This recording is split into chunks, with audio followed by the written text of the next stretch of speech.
Freud y el descubrimiento de lo inconsciente. Surgimiento del psicoanálisis. Introducción.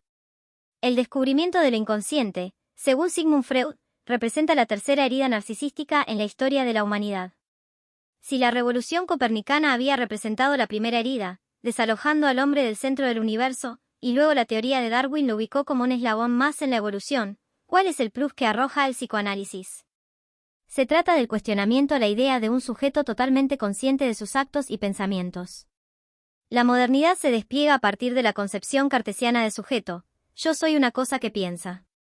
René Descartes aplica la duda como método para arribar a una verdad indubitable: si pienso, entonces existo. Descartes duda de las cosas, pero no de la conciencia. Sigmund Freud provoca en este punto una revolución en el campo del pensamiento: el yo no es amo en su propia casa.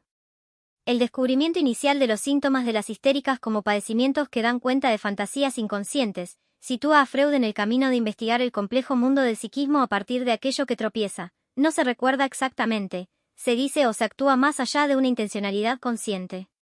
De este modo, una parálisis que no obedece a una causa orgánica, un sueño que figura un contenido extraño, una equivocación al hablar, lapsus, o los olvidos significativos, son manifestaciones que hablan de lo inconsciente de un sujeto, aun cuando le provoquen extrañeza y en primera instancia no se reconozca allí. Freud inicia sus investigaciones a fines del siglo XIX.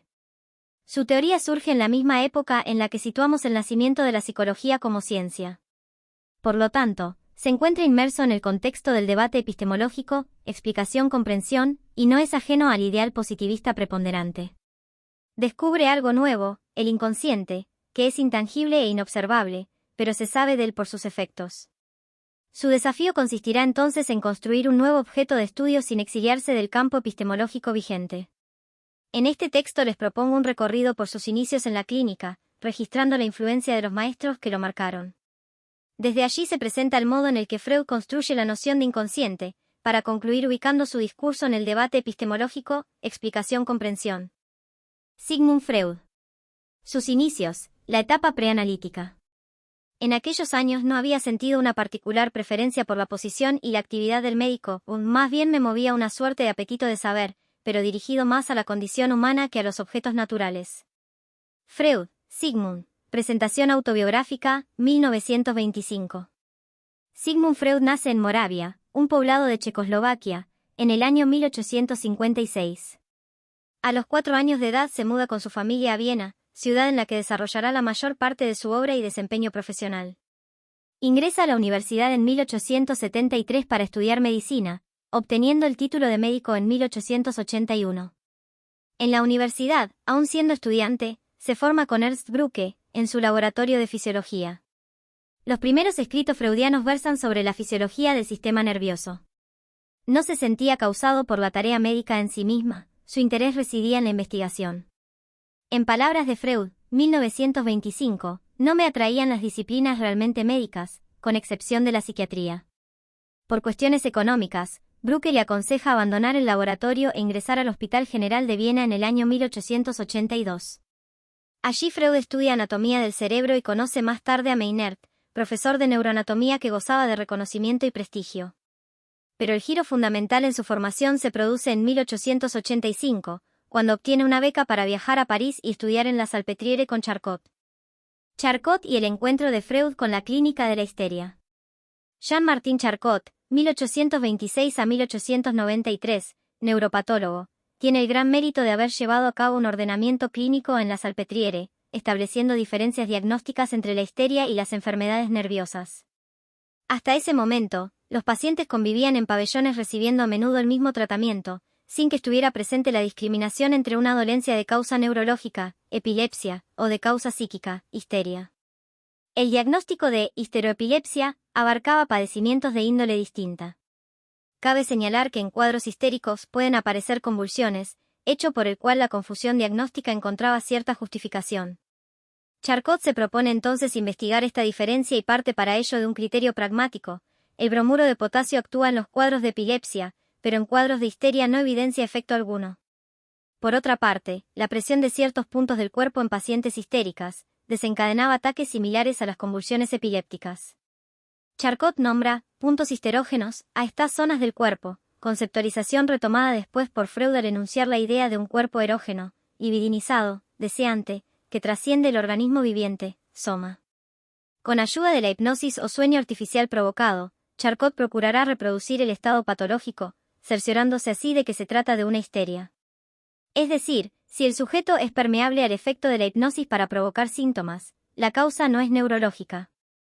De todo lo que vi junto a Charcot, lo que me causó la máxima impresión fueron sus últimas indagaciones acerca de la histeria, la producción de parálisis y contracturas histéricas mediante sugestión hipnótica, la conclusión de que estos productos artificiales mostraban los mismos caracteres hasta en los detalles, que los accidentes espontáneos, a menudo provocados por traumas.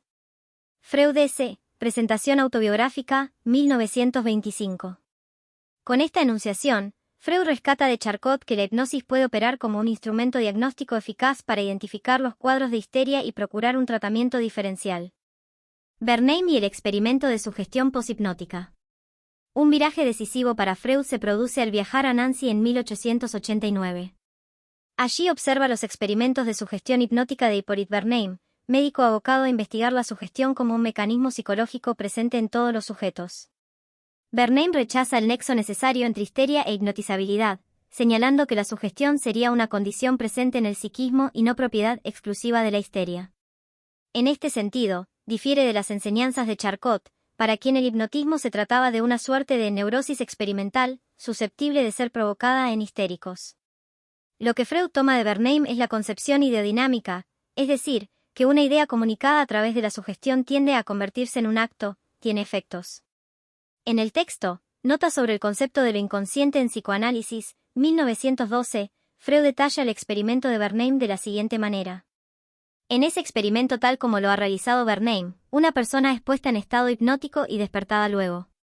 Mientras se encontraba en estado hipnótico, bajo el influjo del médico, le impartían la orden de ejecutar determinada acción en un momento preciso, por ejemplo, media hora después. Despierta, y todo indica que se ha reintegrado a su plena conciencia y a su condición mental ordinaria, no recuerda su estado hipnótico, pese a ello, en el momento fijado se impone a su espíritu el impulso de hacer esto y estotro, y ejecuta la acción con conciencia, aunque sin saber por qué. Parece imposible dar del fenómeno otra descripción que esta. El designio estaba presente en el espíritu de esa persona en una forma latente o inconsciente, hasta que llegó el momento fijado, y le devino consciente. Freud, 1912, nota sobre el concepto de lo inconsciente en psicoanálisis. Lo que Freud distingue con este experimento es que el sujeto ejecuta un acto, es consciente de lo que hace, pero no sabe por qué lo hace. La orden del médico, de aquel que lleva a cabo la sugestión, permanece inconsciente, no consciente, pero a la vez es una idea eficaz, produce efectos, el sujeto realiza la acción que se le ordena.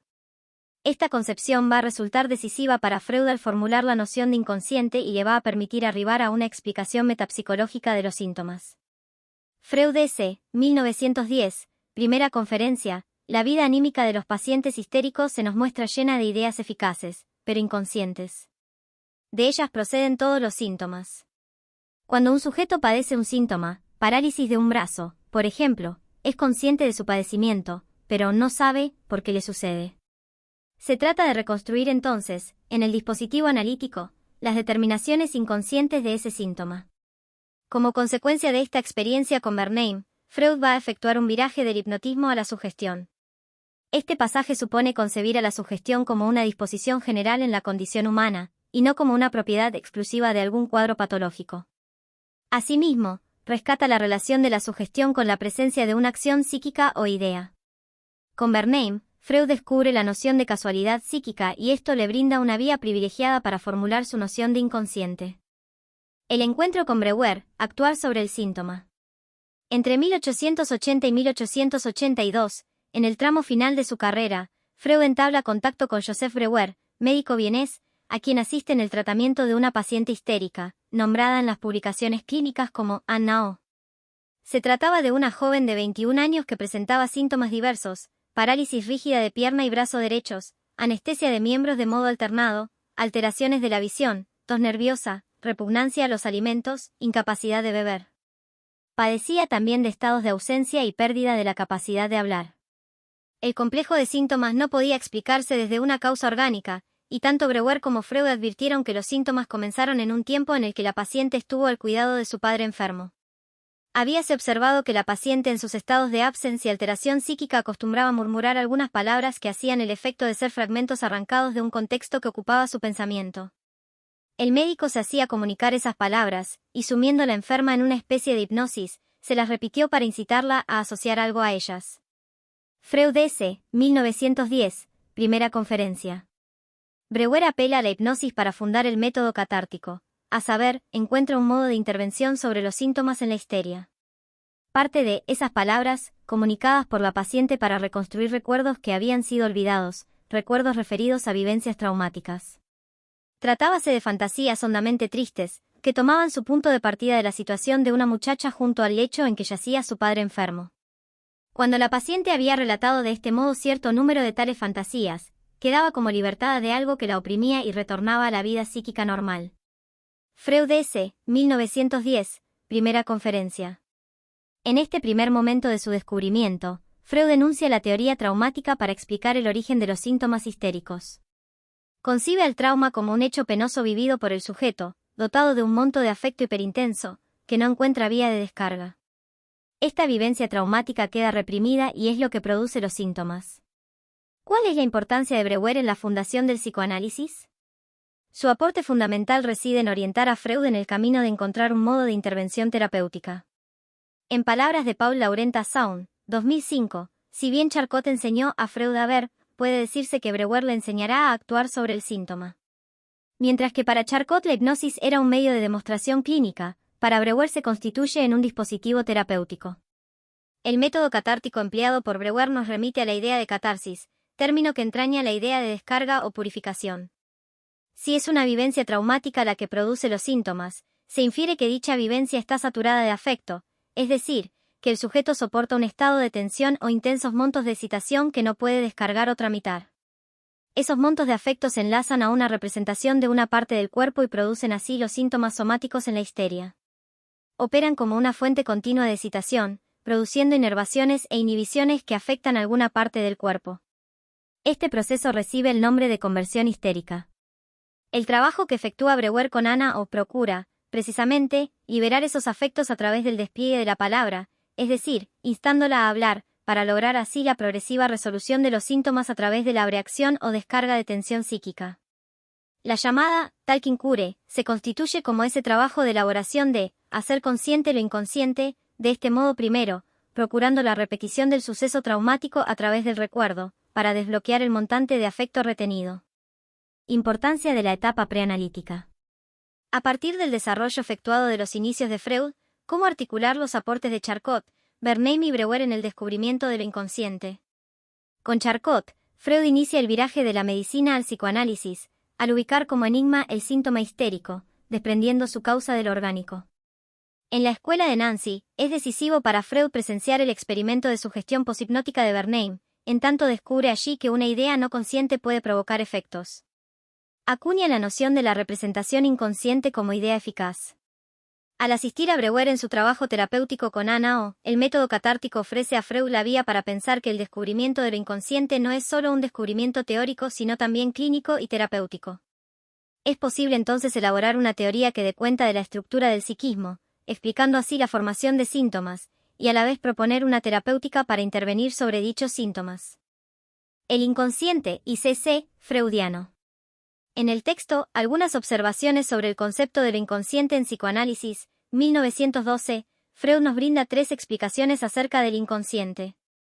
Sentido descriptivo, inicia su referencia con un sentido descriptivo, enunciando lo siguiente: una representación inconsciente será entonces una representación que no percibimos, pero cuya existencia estamos, sin embargo, prontos a afirmar, basándonos en indicios y pruebas de otro orden. Freud S. 1912. Algunas observaciones sobre el concepto de lo inconsciente en psicoanálisis. Desde esta definición, Freud traza una línea demarcatoria entre la conciencia o lo consciente, CC, y lo inconsciente, y CC, la que fundará un modelo de aparato psíquico. Los indicios y pruebas a los que se refiere son los retornos de lo reprimido, entre ellos los síntomas, los sueños, los actos fallidos, entre otros. En el caso de las pacientes histéricas, aquellas dolencias que presentaban en el cuerpo y no obedecían a una causa orgánica. Esa parte del cuerpo queda tomada por una representación reprimida para figurar, de un modo disfrazado, aquella moción inconsciente que resulta intolerable en la conciencia. Sentido dinámico. Esta concepción gira en torno a la idea de conflicto psíquico entre CC/diagonal y CC. Ya no se trata de describir, sino de explicar la relación entre ambas instancias. Toma como modelo un conflicto de fuerzas contrapuestas, la moción de deseo inconsciente, reprimido, y la defensa que se opone a que esta representación emerja en la conciencia. De este modo, dirá que las representaciones inconscientes no son débiles, tienen intensidad y son eficaces, en tanto producen efectos en los sujetos. Cita el siguiente ejemplo: los vómitos de una paciente histérica pueden ser una consecuencia de su idea de que se halla encinta. Freud S. 1912. La fantasía de embarazo en una mujer joven remite a la sexualidad y es esto lo que se reprime. Retorna en el cuerpo a partir de los vómitos, síntoma habitual en mujeres embarazadas. El síntoma opera, así, como una formación de compromiso, vela y desvela, dice de lo reprimido a través de un enigma. Sentido sistemático. Define al inconsciente como un sistema, una instancia psíquica con una lógica propia.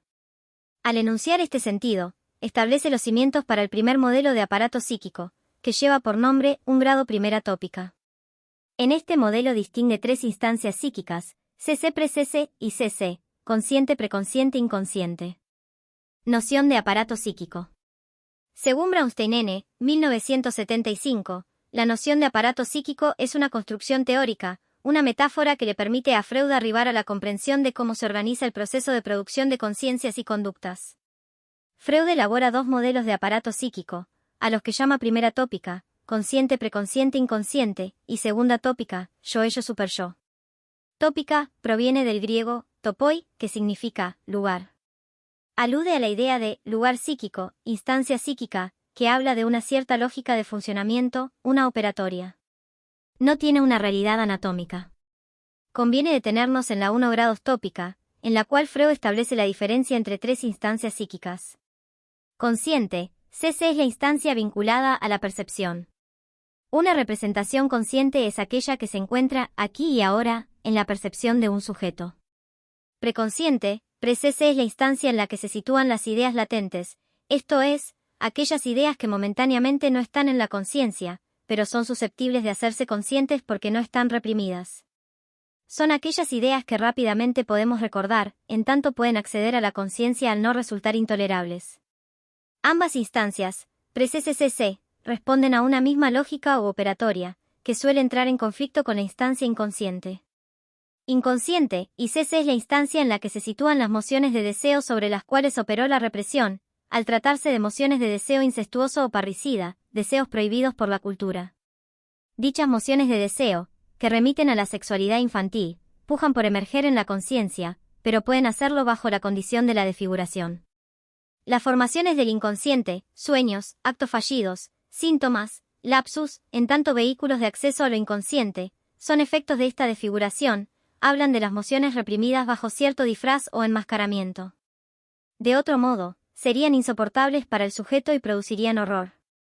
Ahora bien, ¿cómo distinguimos la operatoria de estas instancias psíquicas? Lo inconsciente se rige por el principio de placer, que intenta buscar la satisfacción inmediata de las mociones de deseo. Con respecto a los sistemas CC-pre-CC, estas instancias se rigen por el principio de realidad, que atiende a la realidad objetiva y a las prohibiciones que fundan la cultura y operan psíquicamente bajo el proceso de represión. Sin embargo, no todo es prohibición.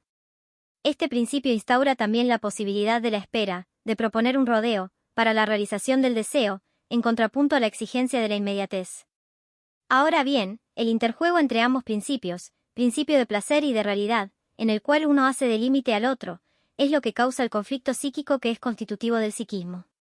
Solo desde este interjuego, es posible pensar la existencia humana, el lenguaje y la cultura. Metapsicología freudiana. Propongo hablar de presentación metapsicológica cuando logramos describir un proceso psíquico desde los puntos de vista dinámico, tópico y económico. Assaun P.L., 1982. En su texto, Introducción a la epistemología freudiana, 1982, Paul Laurent Assaun analiza la metapsicología freudiana a los fines de determinar su cientificidad. Concibe los tres puntos de vista como relaciones sobre un solo y mismo objeto, que es el proceso psíquico. Invito a un breve desarrollo de cada aspecto, articulando con la lectura de la primera y segunda conferencia de Freud, 1910. Punto de vista tópico, lugares psíquicos. Como fue desarrollado anteriormente al presentar la noción de aparato psíquico, las tópicas son artificios teóricos utilizados por Freud para distinguir instancias psíquicas que operan de modo diferente. No sería posible plantear las concepciones dinámica y económica del psiquismo sin una tópica que sirva de sustento.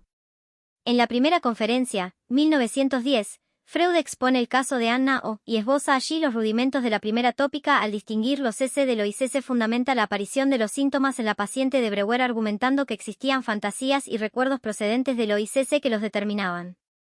La enferma de Breuer mostraba muy diversas disposiciones anímicas, estados de absence, enajenación y transformación del carácter, al lado de su estado normal.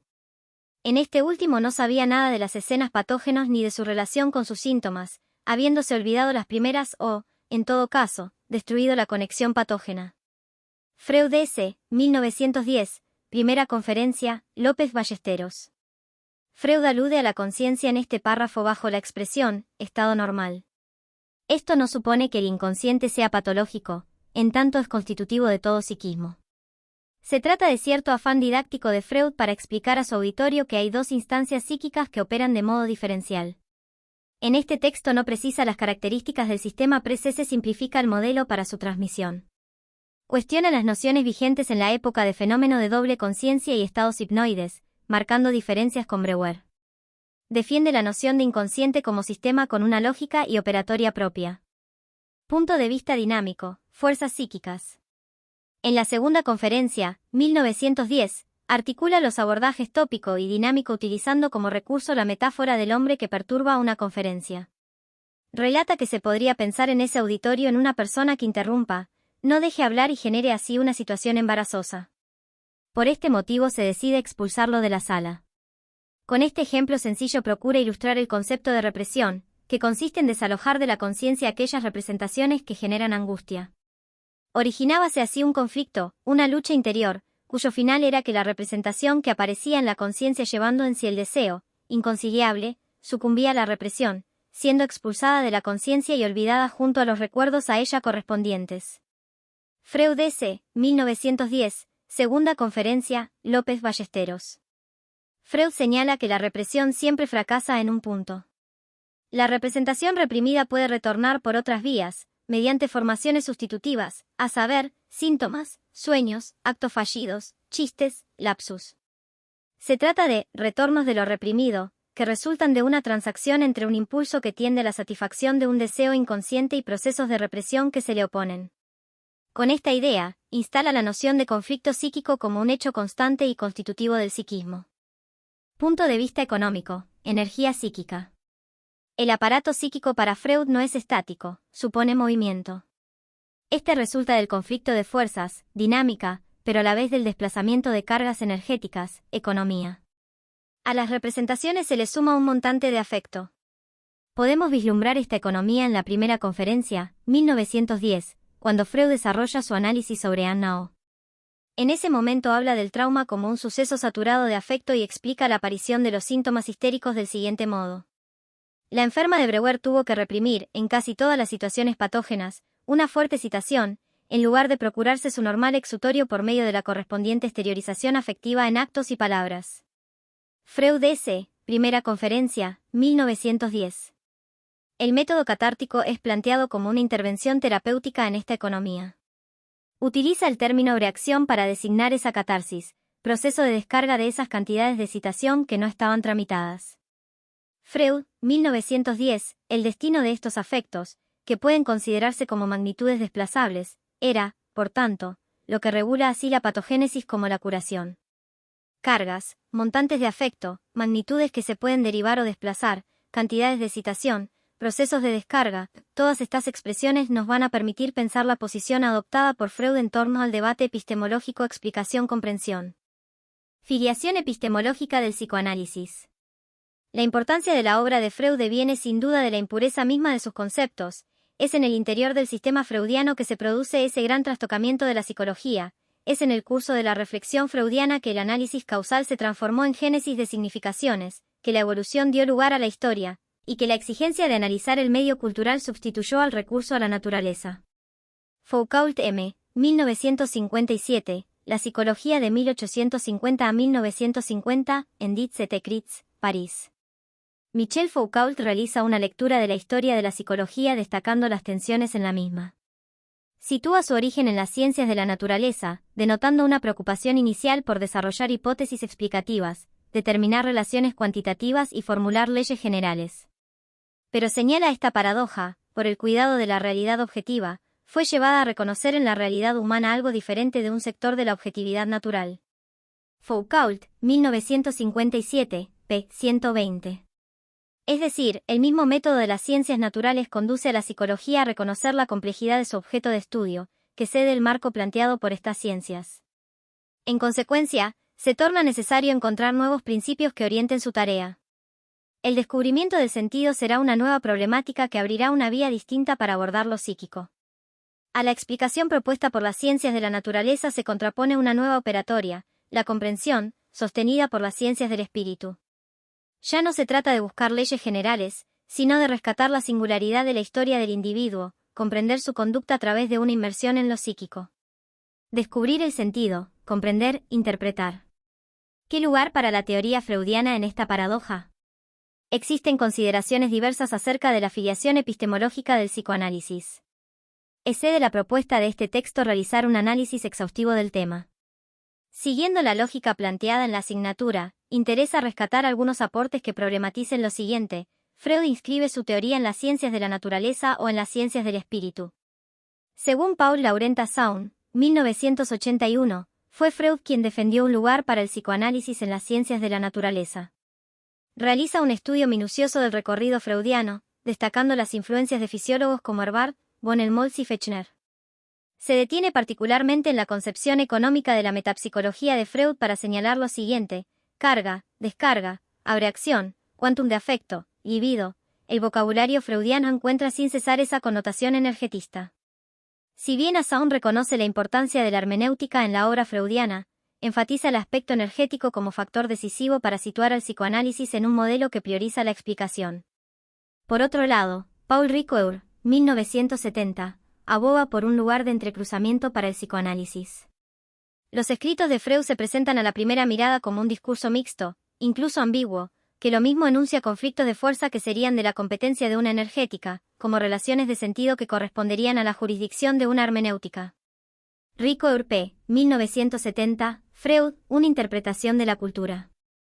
Según se expresa en lo citado, Ricoeur admite en la teoría freudiana la doble operatoria, explicación y comprensión se anudan en la construcción conceptual. No obstante, elige detenerse en la vertiente hermenéutica por la trascendencia de Freud en su interpretación de la cultura. La hermenéutica es la teoría de las reglas que posibilitan la interpretación de textos.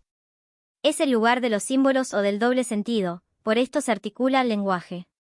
El análisis que Freud realiza del retorno de lo reprimido, su modo de leer los síntomas, los sueños, los actos fallidos, requieren del lenguaje, más allá de la energética que explica los desplazamientos de cargas. A su vez, la hermenéutica freudiana difiere de otras. No se trata de llevar a cabo una comprensión de la conciencia, a lo que aspira la fenomenología. Más que una recolección de sentido, Freud se ocupa de poner en cuestión las ilusiones de la conciencia. Aloja las manifestaciones que generan pregunta, angustia, desconcierto. Reconoce un valor en lo que equivoca y trastabilla, porque estas son las vías por las que el inconsciente se da a conocer. Por esto Ricoeur sitúa a Freud junto con Marx y Nietzsche, como los maestros en el ejercicio de la sospecha. La sospecha sería el ejercicio constante por desmitificar construcciones que aparecen en la conciencia. En el caso particular de Freud, se trata de cuestionar la unidad ilusoria del yo. Marx, por su parte, analiza la superestructura ideológica creada por el capitalismo, para identificar sus bases en la infraestructura económica que sostiene relaciones desiguales en el acceso a las fuentes de producción. Nietzsche, a su vez, conceptualiza el lenguaje como productor de ficciones, desarticulando la antigua noción que lo ubica en la función estricta de la comunicación.